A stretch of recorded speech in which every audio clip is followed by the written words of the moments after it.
morning, Rotary Club of Centennial. Good morning. I feel like I'm missing something. My brain, I don't know. Phil, do you have our pledge today? Yes, I do. Please join me in the pledge.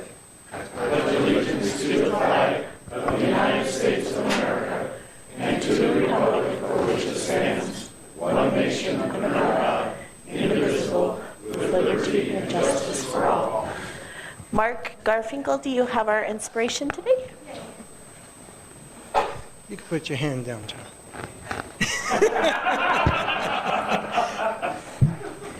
'Twas 2 weeks before Christmas, and an invocation was due, but not by a Catholic or Protestant, but this humble old Jew.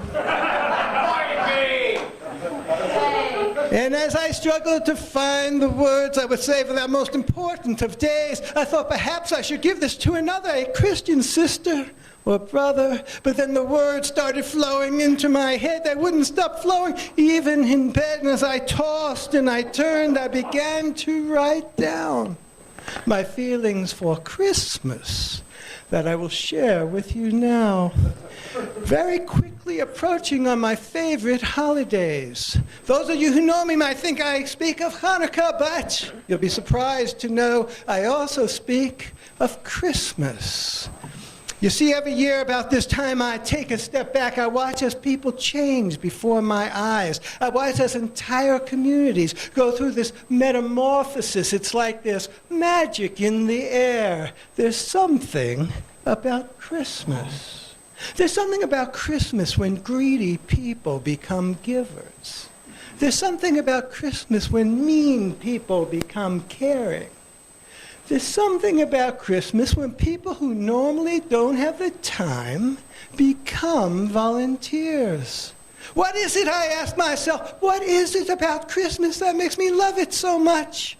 And then I thought of those words, giving, caring, volunteering, and it finally occurred to me that Christmas is the only time of the year where most everyone acts and behaves like they're Rotarians. And then I thought, isn't that something about Christmas? That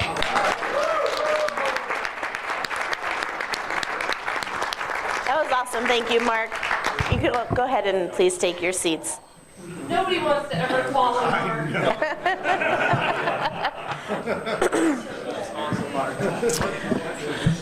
And I have that you have our Rotary Minute today. And Wes, you have?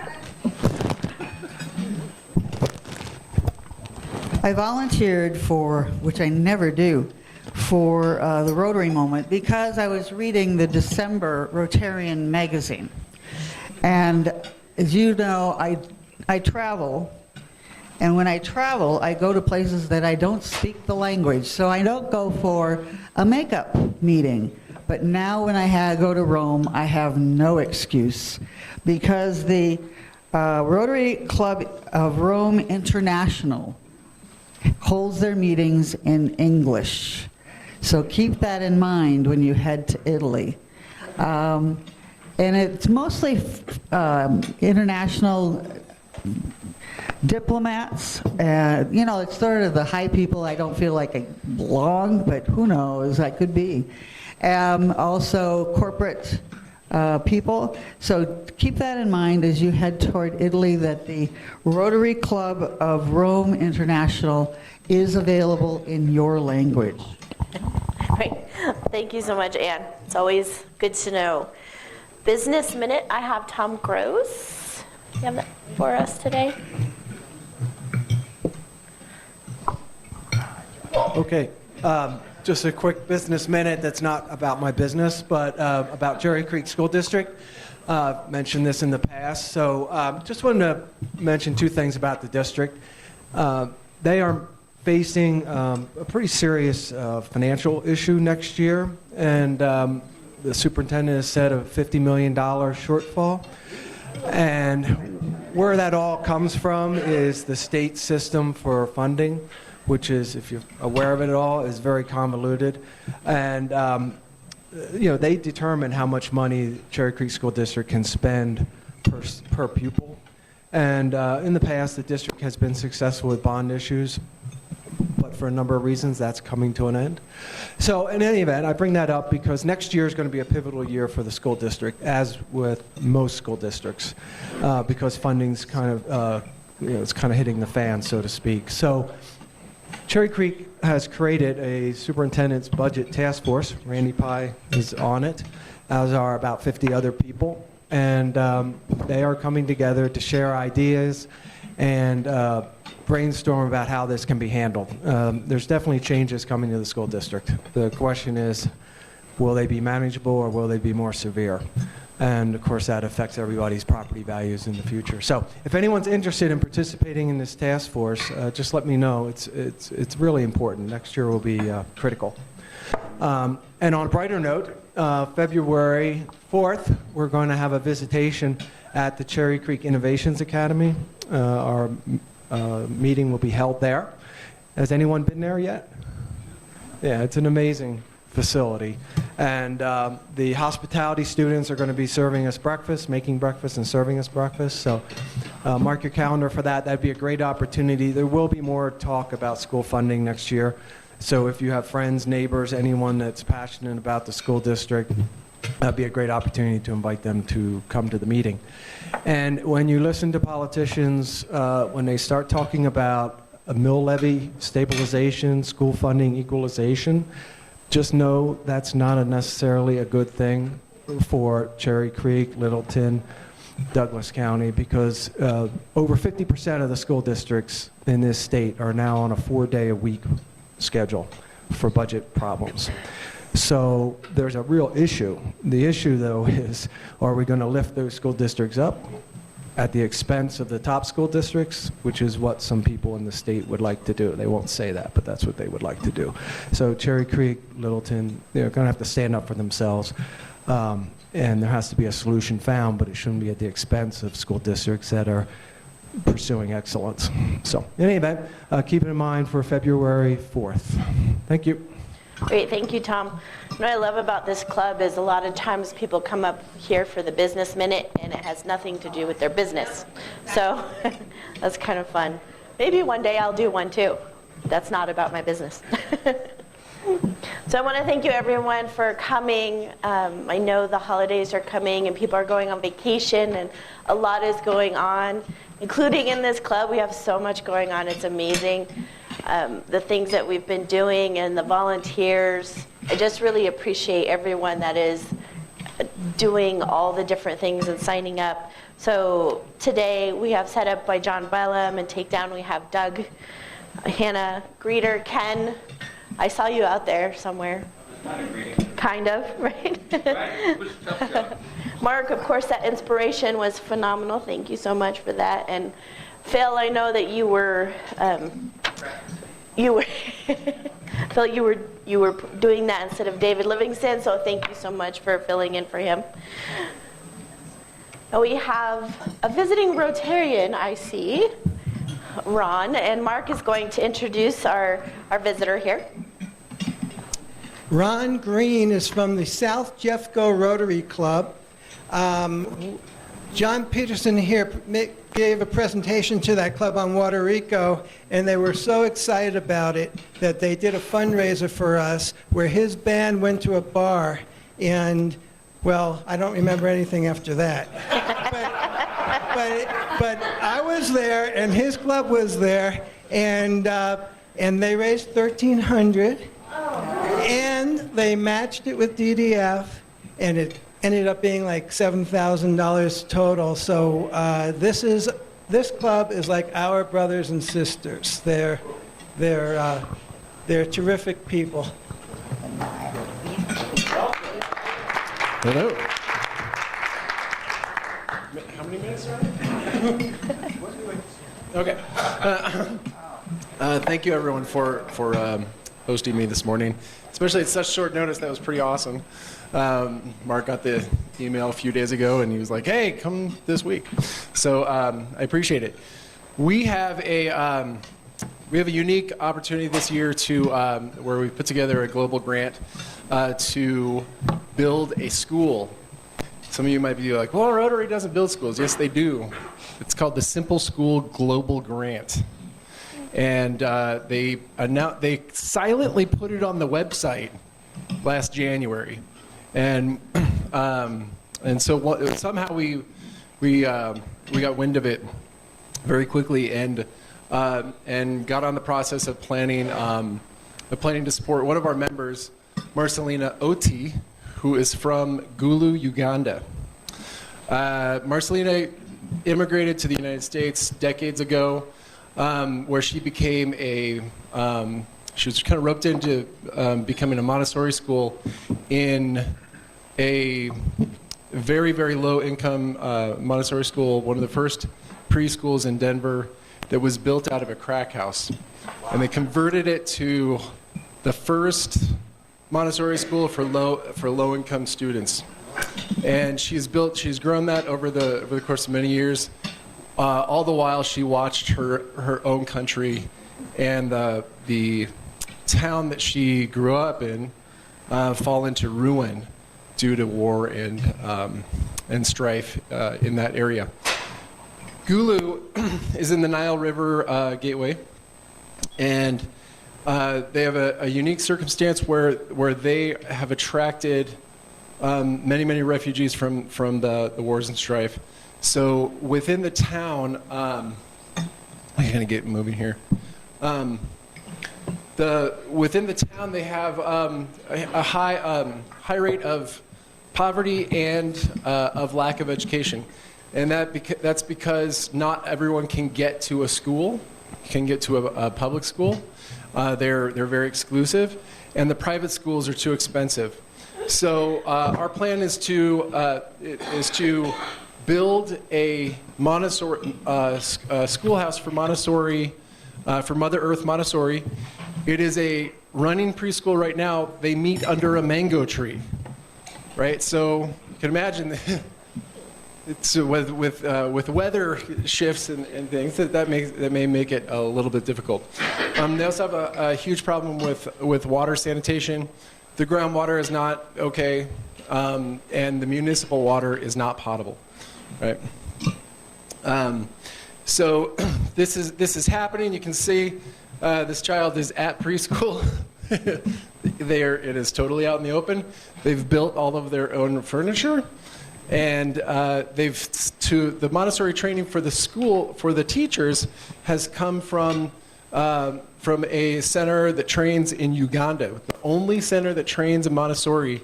Mother Earth Montessori Foundation was able to.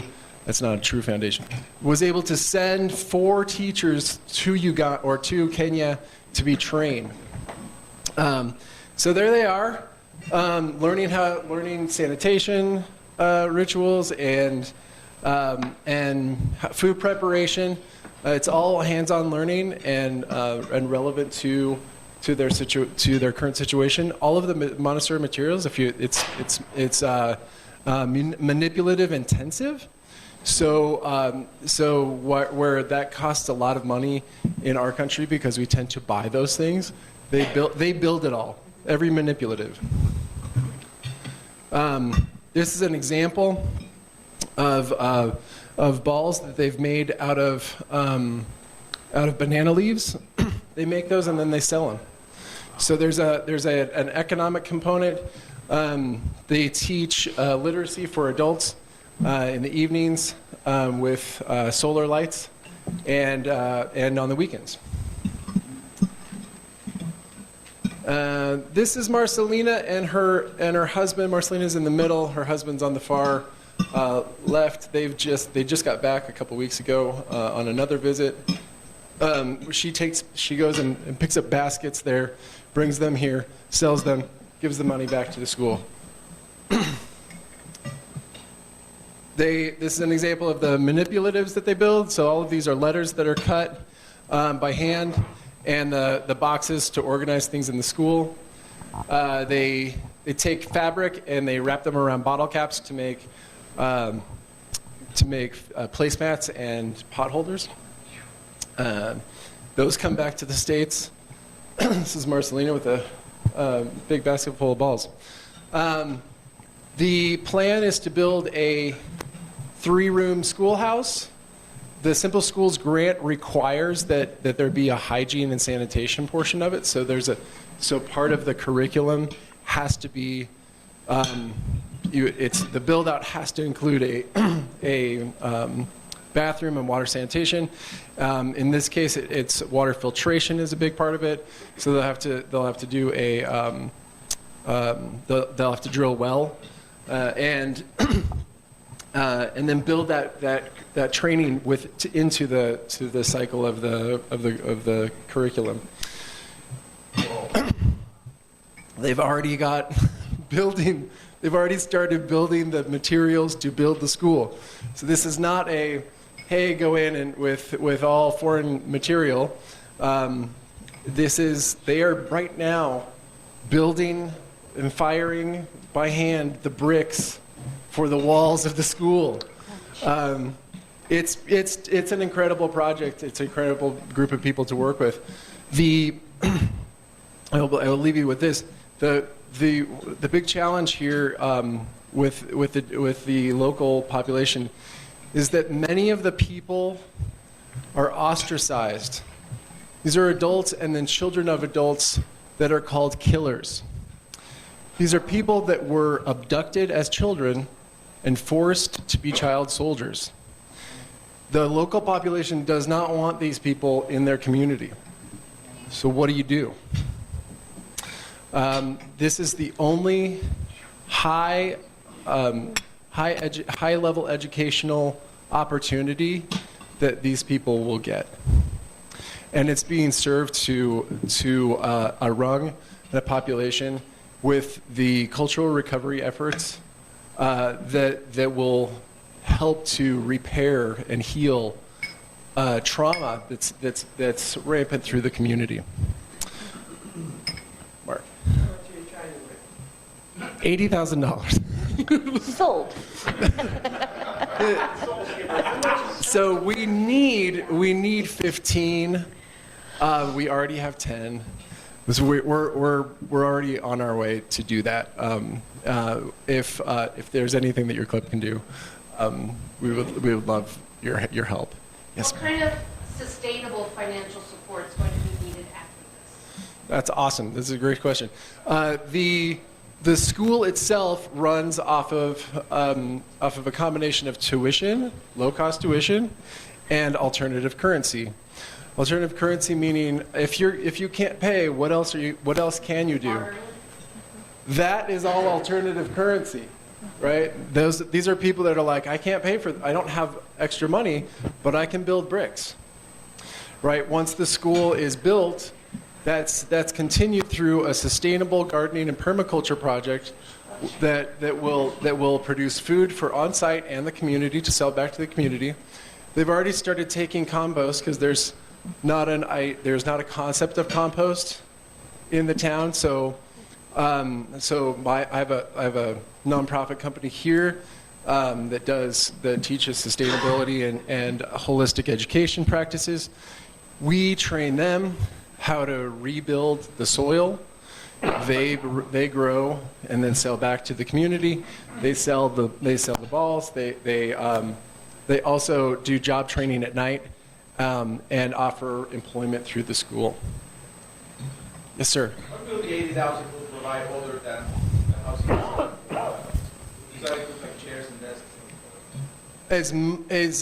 As much as we need. So the 80,000 is going to cover the cost of build out. It's going to do fees for the municipality because they need their cut, right? It's going to be, it's an unfortunate reality of doing international projects. The materials that we can't source, it will cover those. It will cover solar panels so that they can be off grid as much as possible because you can't trust the electricity, and it will pay for a robust water sanitation unit We actually are trying, the plan right now is to, in some capacity, use your water filters, which are so cool, because they're an awesome, cost-effective alternative to a lot of high-intensity costs. Yes, ma'am. Tell me how many are in the community, how many students? Yes, so the students are about 120. The community is roughly 15 to 20,000, but that's spread out over a large rural area. They live mostly in grass huts or something like that. There is a high transient population. To really make a living, you have to be able to travel. And if you don't have money to travel, or English, which is the foundational language of Mother Earth Montessori, they will teach both English and they'll teach the local dialect. There isn't opportunity for these people to really make a living beyond that. Okay. Last question for me. I want to make sure. Do you have a deadline for your grant? December 31st. It's got to be in by December 31st. So it's if it's going to be in this next grant cycle. So that's what we're going for. That's where we're at. So thank you very much for the opportunity. Great, thank you. I don't see that we have any visitors other than our speaker, which we'll introduce you a bit later. Thank you, Ron, for that. I know people that were refugees in Uganda for 22 years, and it's a very special country. It's got a lot going on in it, so thank you for what you're doing. So moving into some recognition for birthdays. So on the 16th, Jeannie Hinshin is having a birthday. So remember, she's on her leave of absence while she recovers from knee surgery. So if you get a chance, give her a call. I know she would be more than happy to talk with everyone. And then moving into some club business. Ken, do you want to talk about Christmas trees? I will do that. Oh, Christmas tree. Yeah, we had a great event this weekend. The weather was perfect. I was really thrilled with the participation of the club. We had 25 people show up to do the packaging on Saturday, including spouses and children, and we had more than 30 that showed up Sunday, including the Osuna family and 3 other gentlemen from Regis Jesuit High School. We had 111 sign-ups, and we were a little disappointed in terms of the actual people who showed up. I think we had 72, is that right, Roxy? 74 people sign up. So one of our participating nonprofits, Hope Starts Here, we gave them our leftover Christmas trees. We had some additional ones that Mark Gale and I brought over here to give to the staff at MSU Suites to give to their housekeeping people. So we had a great event. We're going to have to tweak a little bit for next year. But real quick, I'd like everybody on the committee to kind of stand up and be recognized. And did a great job. Great job. We're missing Rob Johnston, Mark Gale, and Trip Butler. And they helped as well. And Roxy was kept track of the numbers. And we do have a new videographer in our club. I would like another round of applause for Andres for putting together this video. And did you do it, or did your boys do it, or did you do it? No, I did it. Okay, all right, just checking. With their help. I know. It was great. Lastly, we got the Christmas ornaments through Tim, and we had a certain minimum we had to order, and we have lots left over. So I wish everyone would take these ornaments. The ones at your place setting are this year's. The ones in the middle of the table are last year's, okay? So please take them. I never want to see them again. We have more here. So if you do not have a Christmas tree, Mr. Garfinkel, would you take this would you take the ornament and give it to a neighbor or a friend? So I don't want to see any more after today. So anyway, thank you again. We had a great event, and we're planning for next year. We're going to tweak it a little bit. The good sign is that since we only had 74 show up, we were ready for 100. So now we have 35 boxes all ready to go for next year. We just have to put in a new ornament for next year. So we're good. So thank you all. I'm going to make a correction to your comment. It says Happy Holidays, so Jewish or not, it's okay. Put it on your happy holiday tree, I guess. Well, thank you, Ken, and the committee. It went really well this weekend. I was there on Saturday, and that process, I tell you, we have some operations managers in this club because that process just went so quickly. And that was very similar to how Water Rico project was. So, yeah, I think that's just amazing. It's phenomenal. On Saturday, we learned that the women run it and the men wait for Just do. instructions. So it works very well. I keep telling my husband that. He's still learning. Newly married, you know? Diane, do you want to talk about Santa Claus? Ho, ho, ho. So good to see you guys. Santa Claus is tomorrow, 7 a.m. at 3 different locations. And I just wanted to give you a rundown of where we're at. For those who are visiting and those who are new, Santa Claus Project is basically a situation where Rotarians from various clubs raise money, and we give a surprise shopping spree for children who are in a disadvantaged situation. So volunteers that help the kids go shopping are Rotarians. We do this at 3-4 different Kohl's locations.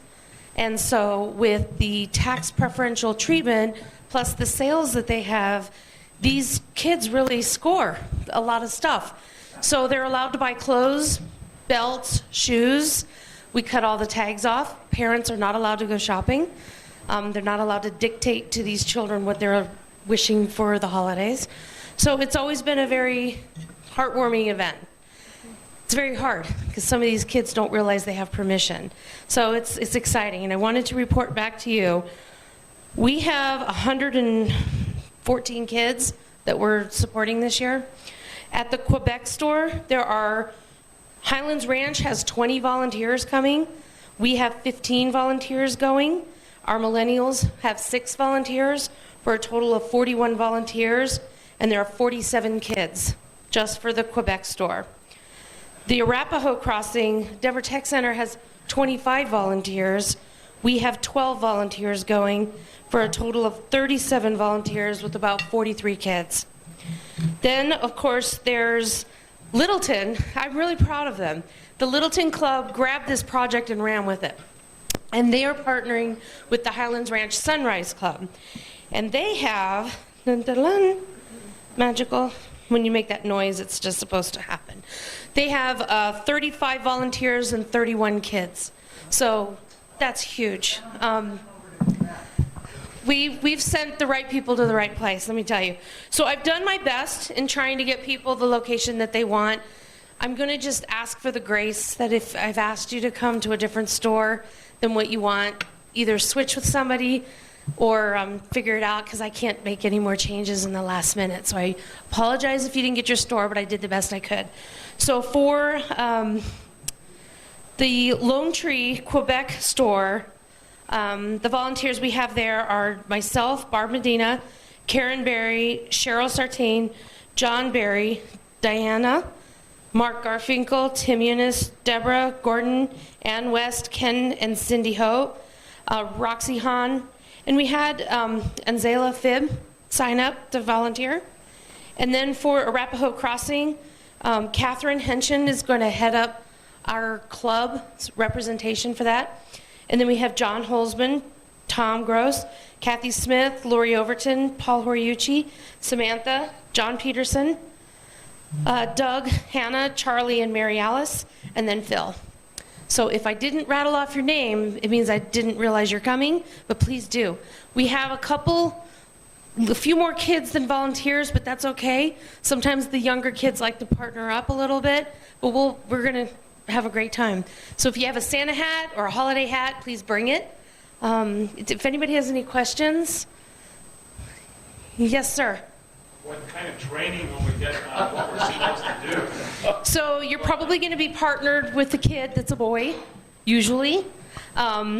It's just you take them out, and you help them pick out not toys, that would be great, clothes. There will be Kohl's employees in the areas for clothing, everything from children's clothing up to adults, because a lot of high schoolers will be coming. So you'll have the help of Kohl's associates. Yes, sir. Sir? Wow. For those at the Quebec store, I have a sack full of Santa hats left over from the weekend, so I'll bring those. Please do. Please do. Thank you so much. Yes, sir. Basically, you're going to be Yes. when you get to 100 bucks. Right. If you're over by a buck or two, we just cover it. Yeah. Usually. Yeah.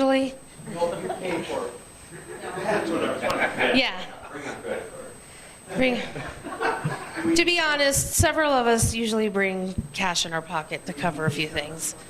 Any other questions? No, well, what we're going to get is obviously the non-tax situation plus the sales. We will get Kohl's cash, and we usually donate that back to the organizations that we're supporting. If you want to bring coupons, I don't know if that creates a nightmare for Barb for paying on the paying side, coupons. I didn't think they would take it a lot. I don't think so, yeah. Oh, yes, and Kohl's is also giving us an additional sale. So they may not, I don't think we should bring coupons when they're giving us a 20-30% discount on clothing. Yes, ma'am. So I assume this is an email that went out for people who aren't at this meeting, no? So we are sending out a summer email today that will not only just remind everybody of where they're going and what they're doing, but there's also a flyer of information that just kind of lays out the program again. So that'll come out today to each person that I just rattled off. Yeah, does that work for everyone?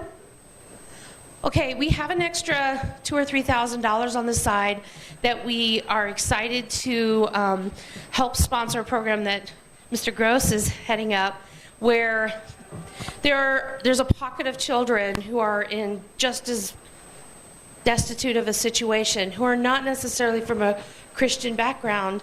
So Santa Claus means nothing, but being able to help these children have not only jackets to keep them warm, they're walking around in t-shirts right now, but to also partner that with a book program. You're going to hear a lot more about that, but the Santa Claus Project is also funding the clothing part of that as well, and we're real excited to do that. Can't wait to see everybody tomorrow. If you have any questions, let me know, and look for the email. Thank you. Show up around 6:45 in the morning. Yes, so be early. All right, thank you, Diane. It's always a fun and amazing thing to do, so I'm looking forward to it tomorrow. So one last thing on my list, and we'll see if anyone else has any business. So holiday hooray. I always want to say hurrah, but it's hooray, hurrah. Joyfulness. It's December 19th. I have all the RSVPs out there. We've got about 53 people signed up with their spouses, and looking forward to it. Oh, Cheryl has it.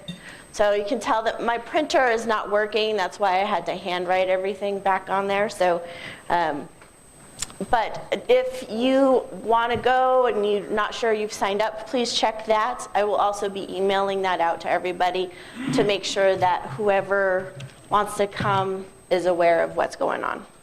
So other than that, do we have any other business? No? Okay, do we have any travel gifts? Doug?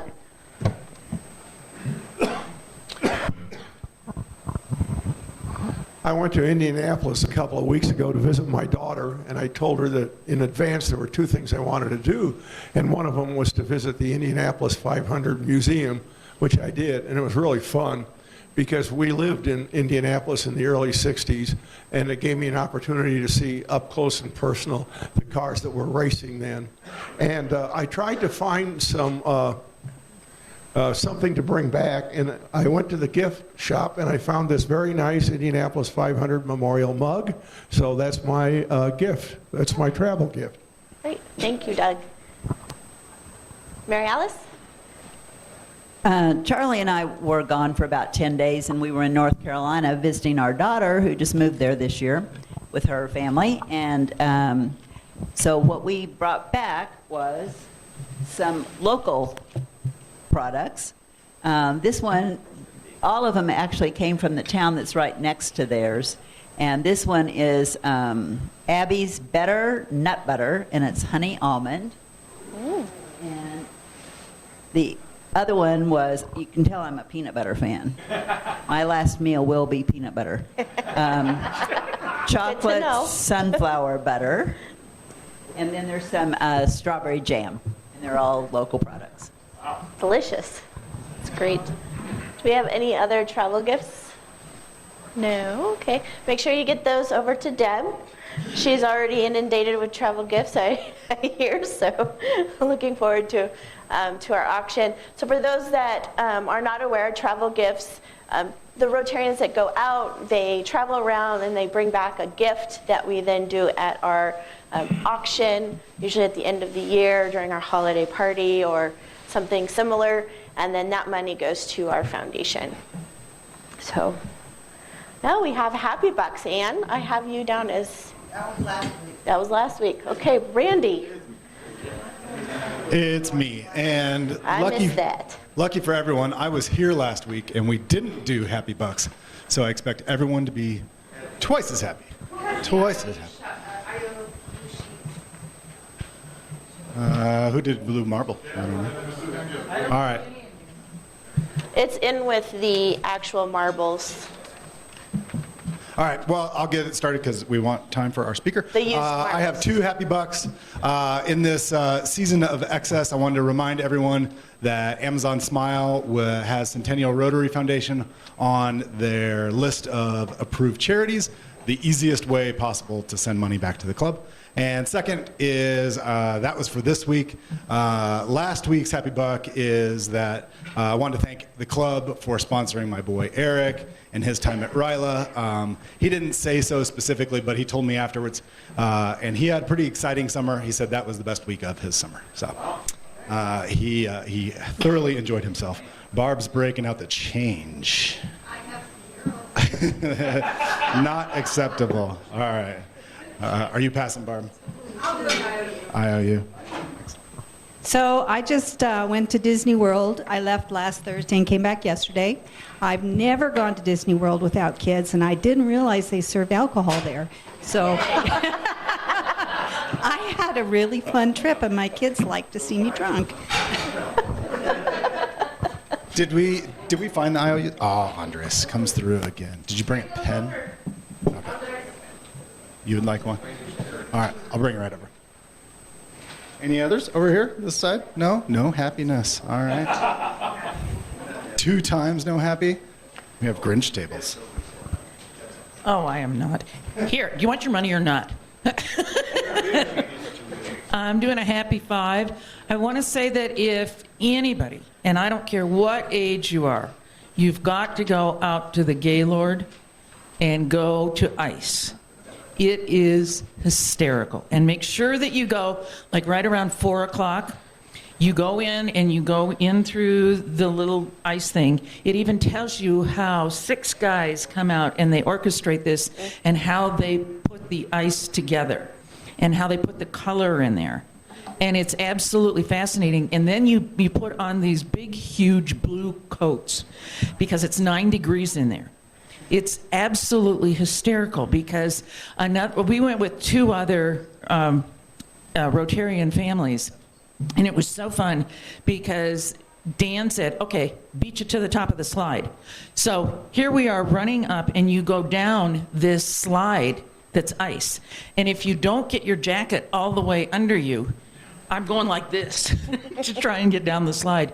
It was hysterical, but it was one of the nicest, well done, and fun things I've ever done. So just don't think it's for kids, because we just had a ball. And then you can go outside and walk around, and they have like 6,000 lights, and they're all changing colors. So it's really, really a fun experience. For those of you that couldn't join me yesterday, thank you, John Peterson. Thank you, Tim, wherever he is. And Gordon, we were all over at Gordon's store going through all of the travel gifts for the party. And the commentary that came out of Tim and John, well, let's just not repeat it, but it was quite humorous. So thank you. Thanks, Deb. All right, anyone else at this table? Tom, thank you, amongst all the Grinches. So I have 5 happy bucks, mostly for the Ryla students last week. I thought they were awesome. Also, I'm just happy to see Scott DeWitt. I was really concerned about him last week when he was missing. After Minnesota's Monday night defeat, I thought, I just had visions of him sitting in his coat mourning that loss. So I'm glad he's back. Exactly. Roxy. I have 5. Get my change first. Okay. Mine are also for the Ryla kids last week, and I want to say Eric was awesome. I couldn't believe he was a young Ryla student, and the PowerPoint he put together I learned more about Ryla from him than I ever have from any of the speakers, I have to say. And then some of the other bucks or whatever are for this weekend, and it was really great having all the volunteers and putting it all together. Thank you. Oh, I have one left. The Broncos finally won. Just happy to be a member of the club.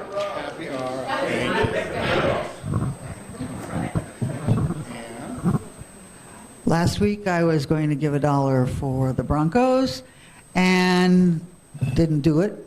So I have another $1, not 2, just 1 for the Broncos again. I own a t-shirt that says Mile High Miracle, and I was thinking about wearing it today, but I chickened out. I have a Happy Festivus buck.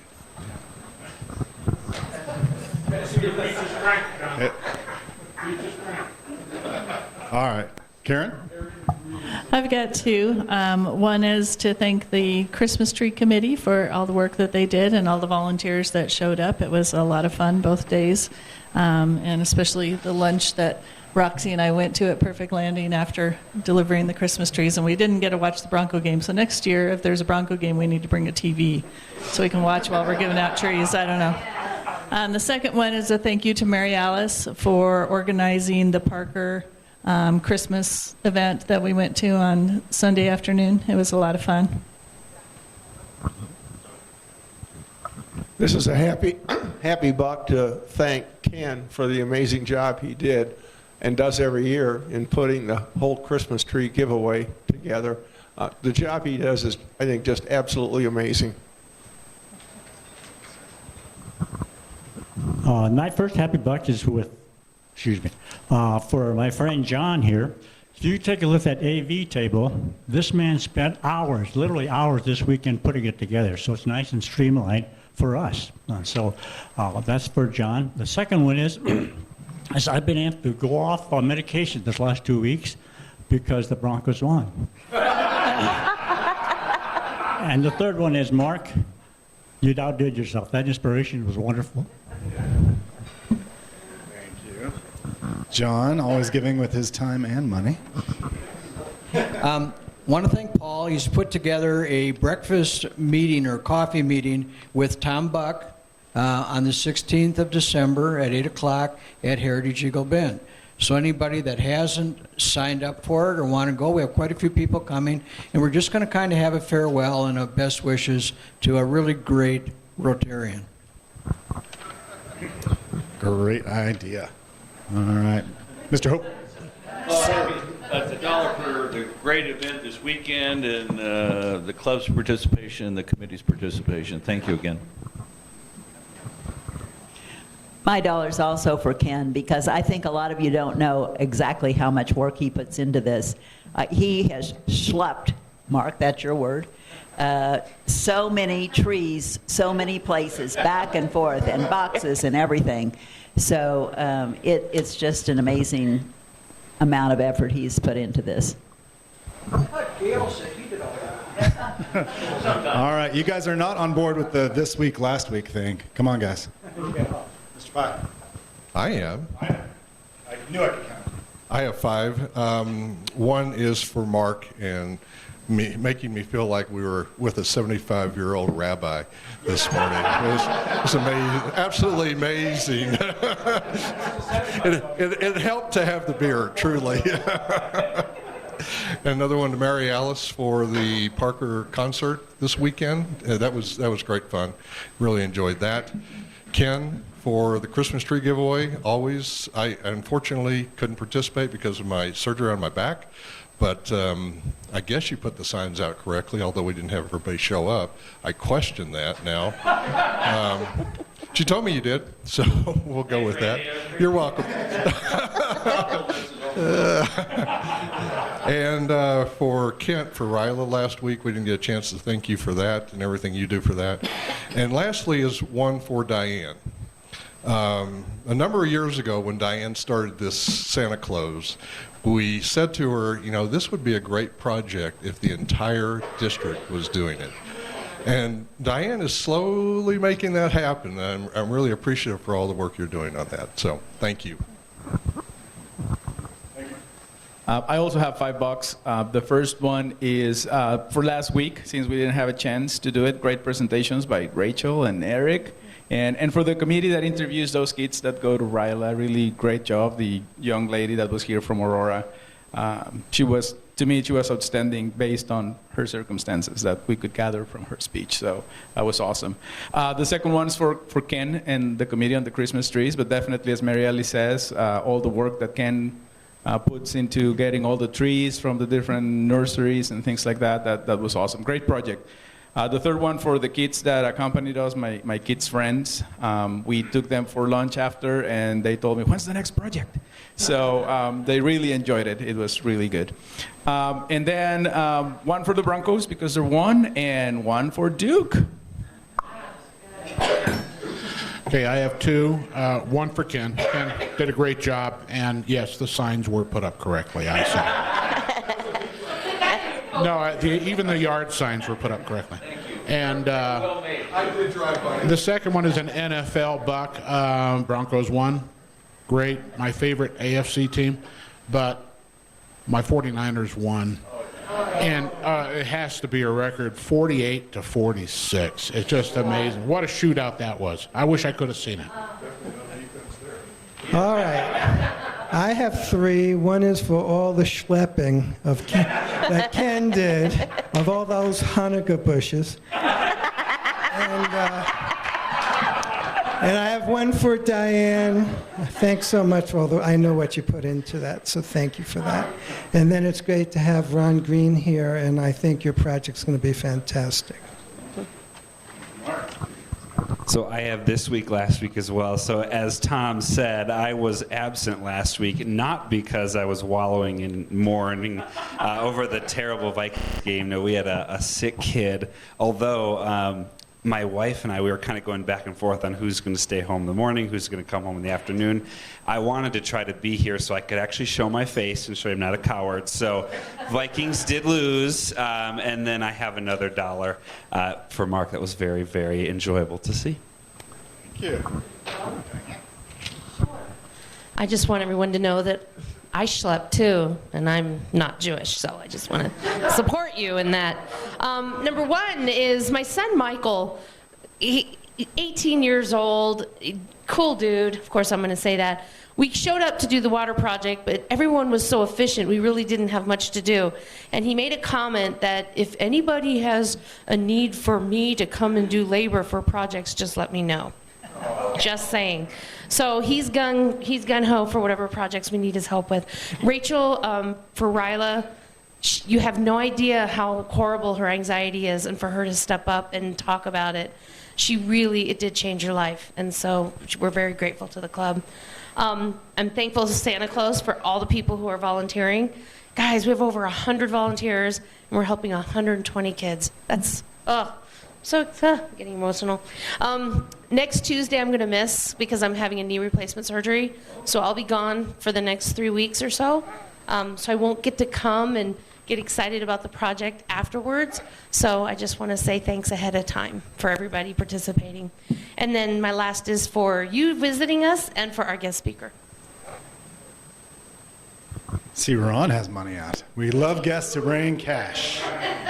So there's 15 for every minute that you allowed me to take up your time this morning. And there's 5 for the Daniels Fund. They are funding Peaceful Schools. So if you haven't heard Peaceful Schools, I just rewrote the curriculum for it, and it's launching with the support of Daniels Fund to try to achieve 100 schools by 2022. So we're on our way. Thank you, Ron. All right. This table, anybody? Jason. All right. I have 2. One for the projects that Ken and Diane headed, and I haven't had a chance to participate, but I know how much effort they put into. And the second is for the Happy Holiday. Thank you.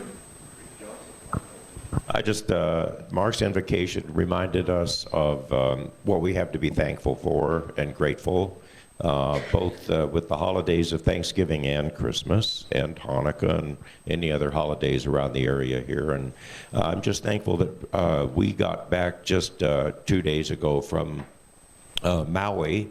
We had our family over there, our sons, our grandchildren, my sister and her husband, and we had a wonderful, wonderful time. And it really did remind us getting together. Of course, it's such a beautiful place, too, that how grateful we need to be for living in our country and the lives that we have. And Mark's invocation certainly brought that forward. And I got a bad cold. May not want this. I have $1, and this is to thank Carissa for being gracious to come and be our guest speaker today. Thank you.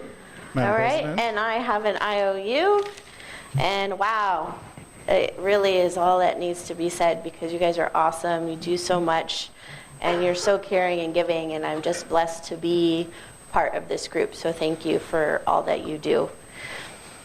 So with no further ado, let's have you come up. Cheryl's going to go ahead and introduce you, and we look forward to what you're going to say. Well, Carissa, come on up here. I'm going to do a short, brief introduction of Carissa. She is a Colorado native, and Shocking. It's like a unicorn, right? and grew up in the Littleton area, which is now Centennial when they changed the boundaries and we got a new city name. And from her high school years, then she went out to college out in California, and she became interested in merchandising. So she got her degree in merchandising and then came back and worked for Samsung and was merchandising for them, then had 3 children, and was introduced to the Aspen Flying Club, which is where she has been for the past 3 years. So she's going to be telling us about a local Centennial business here and how involved she is. And we're just grateful to have you here. Thank you for coming. Thank you so much. I truly feel like I am the one that is honored for you even asking me. I haven't met any of you. I understand, Roxy, you work out at the airport as well. And yes, I did grow up in the area and then went on to work for, it was Samsonite, which, yes, off of I-70 in Peoria. Does anyone remember? Actually, they started off at Broadway and I-25. My grandfather worked for Samsonite. So this was back when the area wasn't fully developed, and as you know, they scraped the entire area and then moved the plant to I-70 in Peoria. And there I worked for a gentleman, his name was Burke Thornton, and Tom Sandler, and they both went, two of the best bosses I've ever had. They truly empowered me. They were in Vietnam, and they weren't afraid to teach me everything that they knew, because they always said, Carissa, if something happens to me, I want you to take over. I'm like, nothing's going to happen to you, but thank you. And so they taught me everything that they knew. And I handled licensing for North America for Samsonite. Then Samsonite moved the headquarters to, well, the corporate headquarters were in Belgium, but the Belgians didn't like going to Denver. They wanted something on the East Coast, so that's when they moved to Providence, Rhode Island. So that was when it ended. Either you moved to Providence or you got your severance and stayed here in Colorado. So I stayed here in Colorado, didn't move, and then went on to my other job, having 3 children. And after they got into school, that is when I met Greg Jarvis, who owns Aspen Flying Club. Are any of you familiar with Aspen Flying Club? Oh, a lot of you. Have you flown with us, or? My son learned to fly through Aspen. Okay. His name's Jared Hulse. He's an instructor there right now. Are you kidding? So if anybody wants to take flying lessons, I know a Jared great all the instructor. time. Yeah. Oh my goodness. He specializes in tailwheel and aerobatics. Aerobatics, yeah. But he will do general aviation as well. So let me know. I wanted him to come today since you were coming, but he's flying. So. Oh, they always, I mean, as soon as, 5 a.m., they're out the door. So there are quite a few of you. Well, I can't wait to catch up then. Of course, I see Jared all the time. Yeah, he's aerobatics, which, by the way, I did an aerobatic flight. Best day of my life. I mean, beyond my marriage, my children, I'm not kidding. I'm being honest. You walk away with this camp high where it's, yeah, he's crazy, but good, yeah. So I met Greg Jarvis, he's been the owner for the last 7 years, although Aspen's been around for 30 plus years at Centennial. It's only changed hands about 3 times. No, not about 3, but 3 times. And so Greg Jarvis, he saw an opportunity to take a school, because it's Aspen Flying Club. He wanted to turn the school into a place where you weren't just trained to learn how to fly, but stick around and fly with us. So he brought in more to the fleet. So it wasn't just the 172 trainers, the Cessnas, but brought in Diamonds. He brought in, not Rings, but that's an aircraft. And he brought in Cirrus and Tailwheel and all kinds of things so that people would stick around and just fly.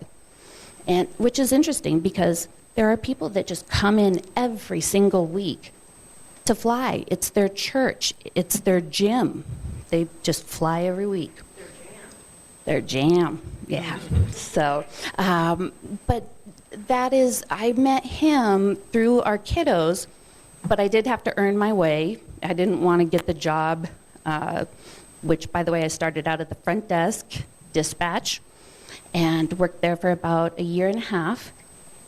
Learned all there was to know. I'm not a pilot. I'm the only person in the club that's not a pilot. So that's why on my badge, I just have, I don't even have a title. It's, I have a Mother Goose on here because I'm the oldest one there. They all are, they're in their 20s, 30s, young people. And so it's a small enough club that I wear a lot of hats and do a lot of things. So back to being around for 30 plus years, we do have a reputation as being, in Centennial, the airport being 50 years old.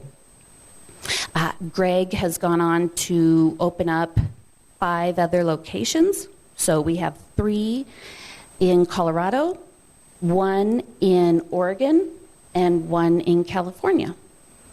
So at the Centennial location, we have about 40 aircraft, and we have, I would say, over 40 instructors. Having said that, some of them are part-time, full-time, weekends, you name it. I would say the biggest thing I've learned is, because a lot of people ask me, well, if you're not a pilot, why do you work there? And the reason is that if I'm going to spend every single day somewhere, I want it to be around inspirational people. Everyone I work with, overachievers. Overachievers. They absolutely have a passion for life, for everything. I know this is going to sound weird, but there are no losers. That's really, that's why I wanted to work there, is because I was like, if I'm going to work anywhere, there's no. Everyone is just really wonderful to work with. And so that's why I love working there. It has become my family. Every single day that I go there, I look forward to, the same people coming in, new people coming in. I do see a huge demand, the younger and younger. I have people come in, I'm 10 years old and I want to be a pilot. And they ask, well, it's usually the parents, am I too young? Or is my child too young?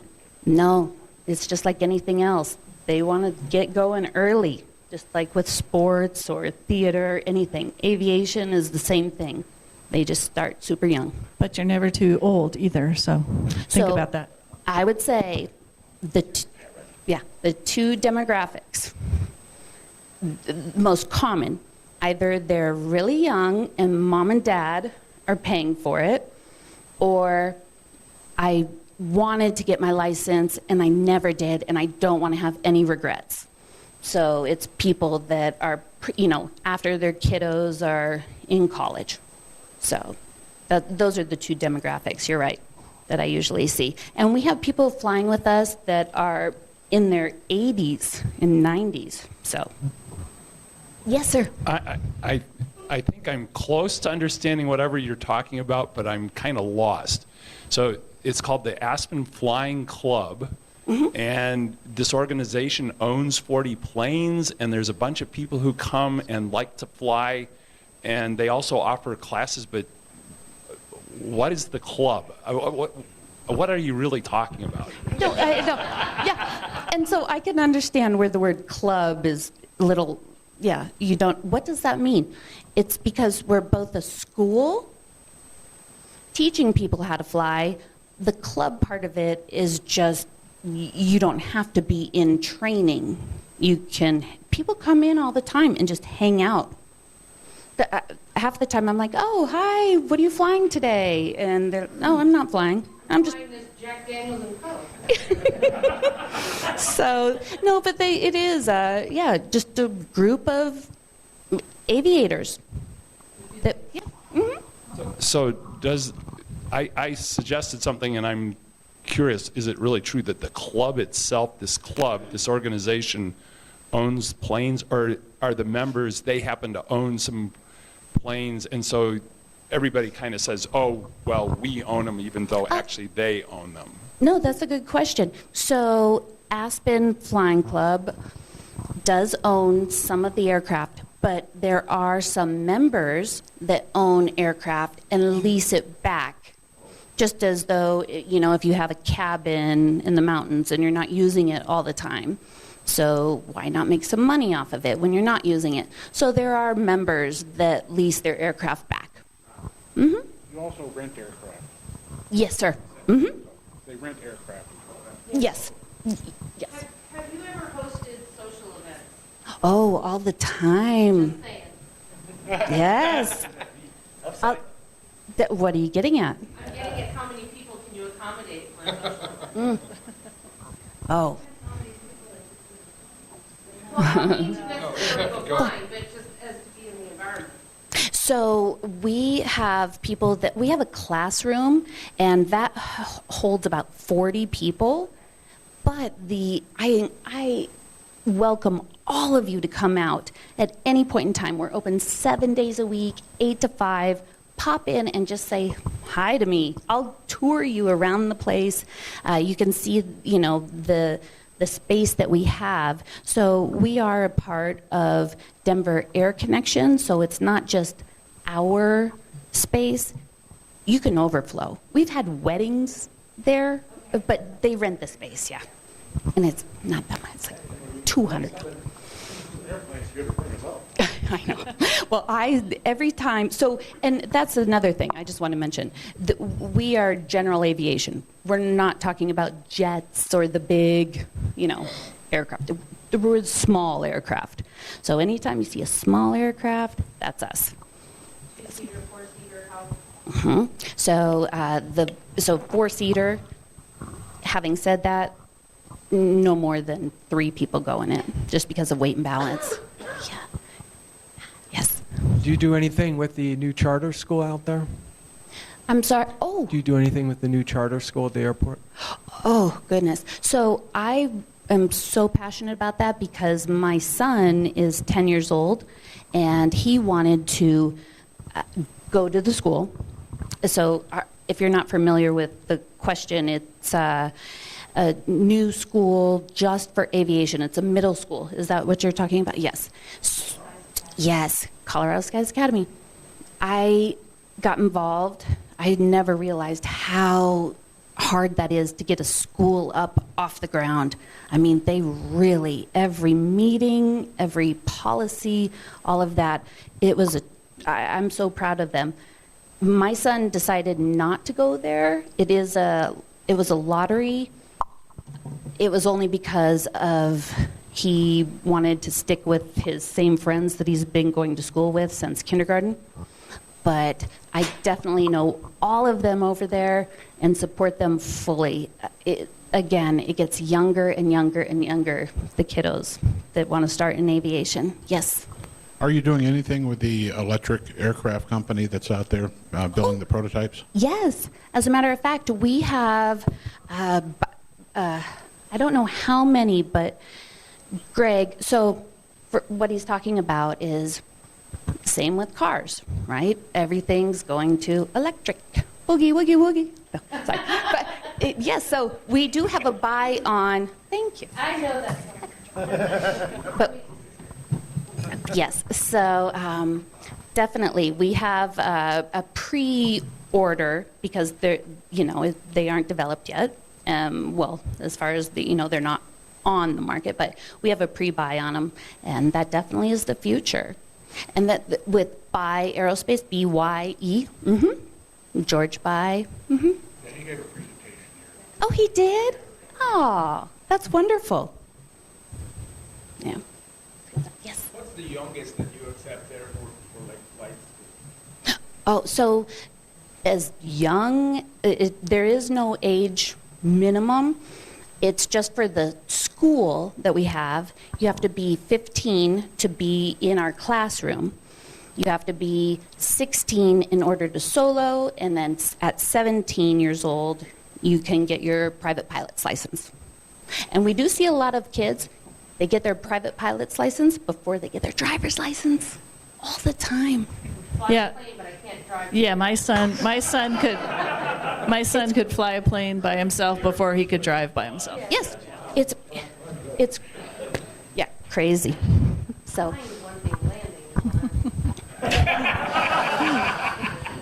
How much do lessons cost? So I'm so sorry. Where did that question come from? Oh, just so I'm looking at. So to take a discovery flight is $179, which is just going up in the air, seeing if that's something that you enjoy. Lessons, you pay for the aircraft and for the instructor. The instructor is $55 an hour, and the aircraft, well, depending on which aircraft you're flying, I would say average $119.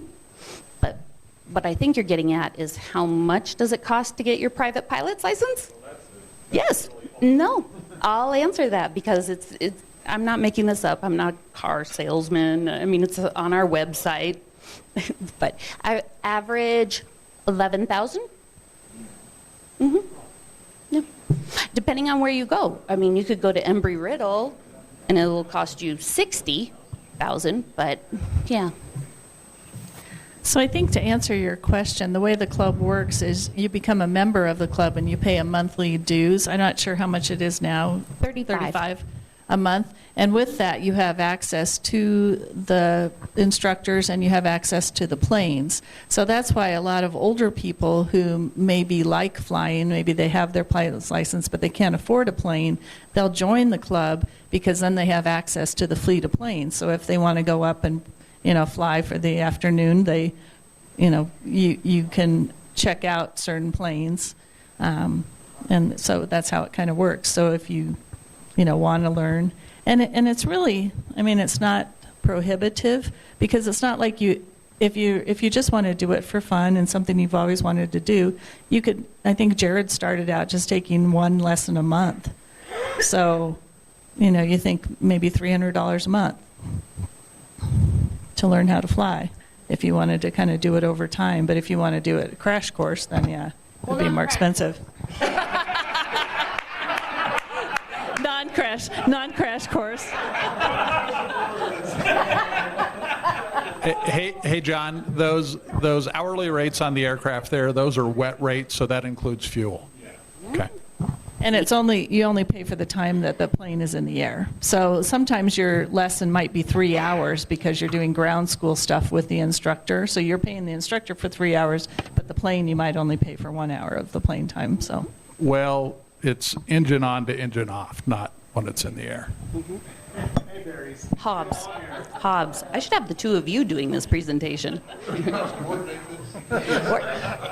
But truly, I feel honored to be here. I would like to know more about your group, and if anyone would like to follow me to work, we're only 5 minutes away, so come out anytime, really. So you want a membership application is what you're saying? Oh, no. No, really, no.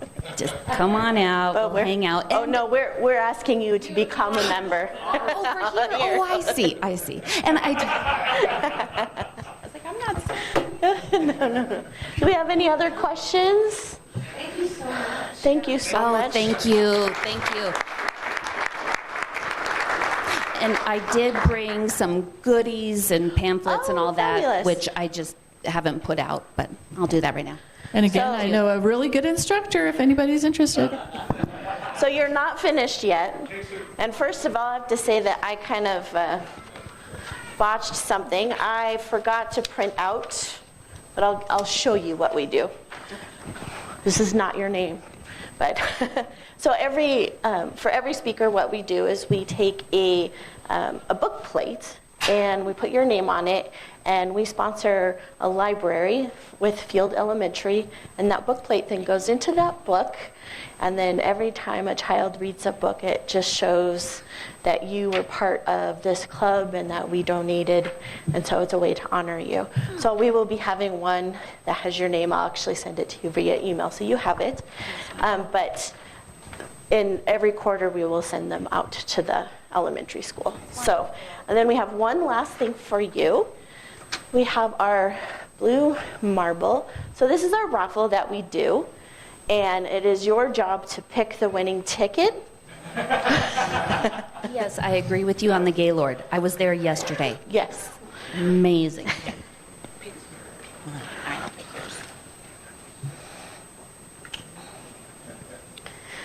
All right, we have 911. Help! Help! Okay. So then he picks. So we have a pot, which is, do we know how much? Around 500? Yeah. So you can go ahead and sit down. Here, I'll take that for you. Okay, perfect.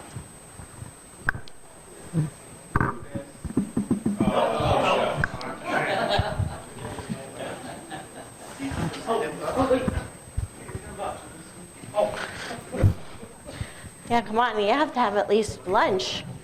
Thank you. All right. And is Kent still here? Do we know if we're having the foundation meeting today? I believe we're not doing it. Okay, so I just wanted to announce that if anyone had planned to go to the foundation meeting tonight, it is more than likely we will not be having it. So don't show up at the Embassy Suites at 5:30. And we'll see everyone tomorrow morning at 6:45. Yes. All right? So if you want to stand for all the things we think, say, and do. Is it the truth? Is it fair to all concerned? Will build good friendships? Be beneficial to all concerned.